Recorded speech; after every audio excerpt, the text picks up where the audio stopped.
Y en el marco de la Feria Internacional del Libro de Guadalajara, que lleva a cabo su 38ª edición, este miércoles 4 de diciembre, es decir, mañana, se firmará un convenio entre el Instituto Cervantes y la Universidad Nacional Autónoma de México para la creación del Observatorio del Español para América Latina y el Caribe, que tendrá su sede en la máxima casa de estudios. Formaba parte de una iniciativa global que busca favorecer la difusión y el prestigio del idioma, y formará parte de la red cervantina, que tiene observatorios en universidades de Asia, Norteamérica y África. Vamos a hablar sobre este tema con la maestra Anel Pérez, directora general del Centro de Estudios para Extranjeros de la UNAM.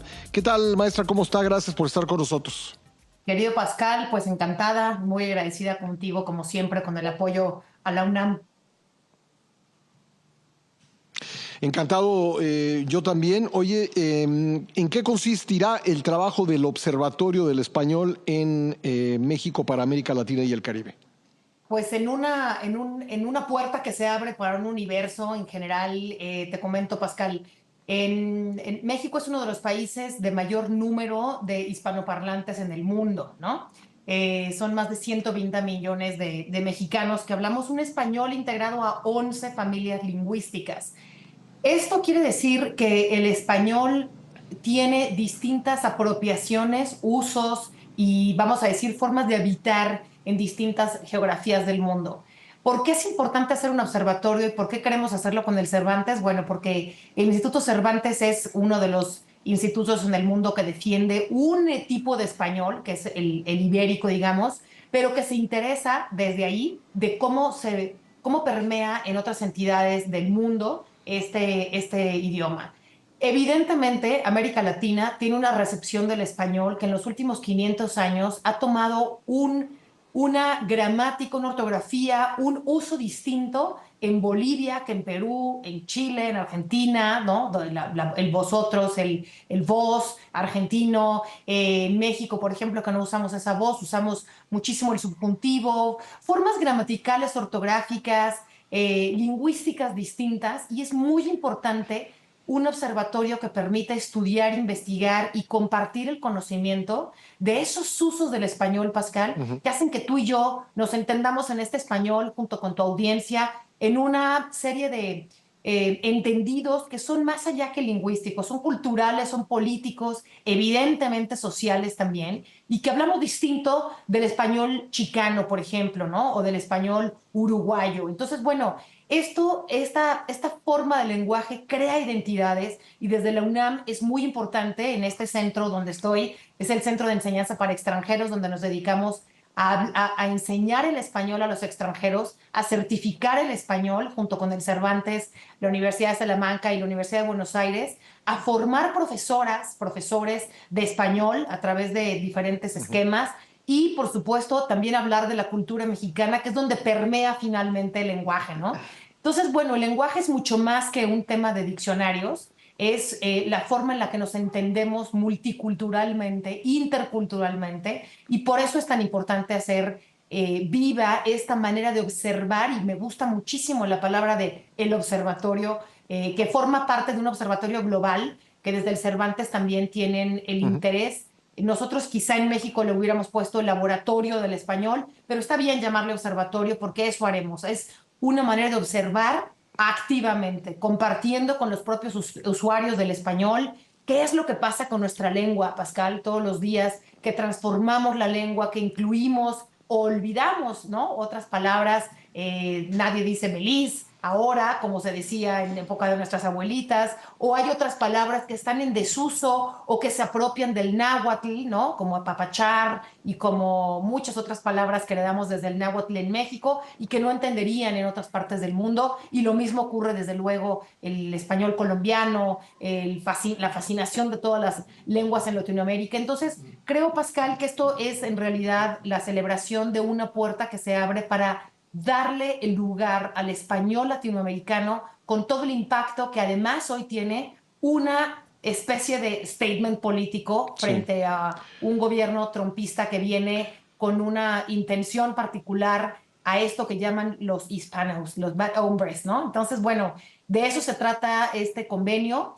que creo que va a estar muy interesante porque nos va a permitir desde la universidad y desde el Instituto Cervantes incidir en qué es una lengua, en la territorialidad cultural que implica eso, una lengua, un idioma. Y en México mismo tenemos diferencias regionales, ¿no? Hablamos un español distinto en diferentes partes del país. Digo, por citar un ejemplo, el uso del verbo ocupar, que es en el occidente del país, que es sinónimo de necesitar, ¿no? Claro, bueno, como ese hay muchísimos otros verbos que en otros Muchísimo, sí. países, bueno, tú lo dices muy bien, ¿no? En el propio Guadalajara, ahora que vamos a la FIL, en el marco de esto, pues ahí, ¿cuántas copas ocupan, ¿no? Te preguntan. Y claro, no solo son, fíjate, la lengua tiene muchísimas variables en función de geografías, generaciones, territorialidades, Sí, intencionalidades políticas, pero sí. también es un distintivo de clases sociales, ¿no? Hay un fenómeno muy interesante que se llama el hipercorrectismo, por ejemplo, que es cuando ya no quieres decir voy al baño, sino dices voy a pasar al sanitario, ¿no? Como que está perfectamente correcto decir voy al baño, pero nos parece más corregible o tiene una intención de pertenencia de una academia o de ciertas particularidades de grupo social cuando dices estas frases del hipercorrectismo. Entonces, creo que es un fenómeno de veras, Pascal, súper interesante entender por qué elegimos una palabra y no otra, por qué decimos, desde otras palabras que en otro país del español serían groserías, ¿no? O serían un sentido, un doble sentido que Claro. en México no tiene. Entonces, es un terreno fascinante cómo es que las palabras adquieren significados distintos según contextos, clases sociales, intenciones políticas, generaciones. A mí me encantan estas palabras como, no sé, el papá de una amiga que se enojaba en la calle y bajaba la ventana del coche y para insultar al otro conductor decía, es usted un bellaco, ¿no? Los del otro guacho le decían, ¿qué es eso? ¿No? Ya no usaríamos esa Bueno, palabra. yo acabo de oír esa palabra en un debate del Congreso, que a un legislador le dijeron bellaco. Exactamente, Pero ¿no? bueno, sí son palabras que son palabras que sí, exacto, o son arcaísmos, ¿no? O son regionalismos. Y nos sorprende mucho cuando las escuchamos, porque creo que sí, a pesar de esas diferencias regionales, creo que sí hablamos una persona pues de Chetumal, vamos a decir, la entienden perfectamente en Tijuana y a una de Matamoros la entienden perfectamente en Colima, ¿no? Creo que hablamos, con todo y las diferencias regionales que tenemos, hablamos un español bastante parejo los mexicanos. Así es, pero por ejemplo, el caso de Colombia, que es fascinante, tiene justamente muchas áreas Sí, que utilizan un español que para nosotros sería arcaico, ¿no? Y que, por ejemplo, tú te subes un taxi y te sí, dicen, ¿a dónde va su merced? ¿No? Entonces, bueno, es fascinante entender los porqués. ¿Por qué la voz del voz en América Latina, en el sur, como ya lo dije? ¿Por qué hablamos sí. distinto el condicional o el subjuntivo, que en muchos otros lugares no se usa? El pasado simple o el pasado perfecto. Ujú, Aquí siempre decimos hice, estuve, no decimos he estado y todo esto. Entonces, bueno, creo que este observatorio claro. nos va a permitir a la universidad, en donde hay una facultad de filosofía y letras, un instituto de investigaciones filológicas, una biblioteca nacional, una dirección general de bibliotecas, en fin, obviamente prepas, SHs, el CEPE va a tener una tarea muy importante que es la de rectificar un poco dónde están estas posibilidades o imposibilidades de continuar con las Ujú. herramientas del español, cuáles son, cómo defendemos un español mexicano, cómo defendemos que el español chicano es posible, es importante, y así como resistimos con la gastronomía, resistimos con la lengua también, ¿no? Entonces, al final una lengua es un país, una lengua es una cultura, una lengua es una forma de entender el mundo. Esos son las lenguas y me parece que entender la red de relaciones idiomáticas en toda América Latina y el Caribe, pues va a ser fascinante. Estamos muy contentos de firmar esto con el Instituto Cervantes en el marco donde en la FIL España es el protagonista. Así que bueno, para la UNAM se abre una Ujú. puerta importantísima para estudiar, divulgar, defender, investigar el español, querido Pascal. Y creo que hace falta defenderlo en momentos en que por cuestiones de corrección política hay quienes lo han comenzado a deformar, ¿no? Mira, O si te por lo menos refieres yo al lo veo así. lenguaje de género, por ejemplo, Al lenguaje inclusivo, de género, como le queramos llamar.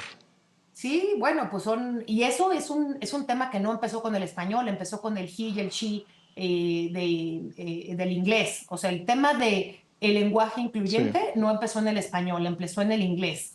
Y a mí me parece muy importante hacer referencias, y yo te soy franca, desde el CEPE siempre utilizo bienvenidas las personas que nos acompañan para hablar en un lenguaje que no interfiera con la ortografía o con la gramática, pero que sí defina que estamos hablando a un público intergenérico.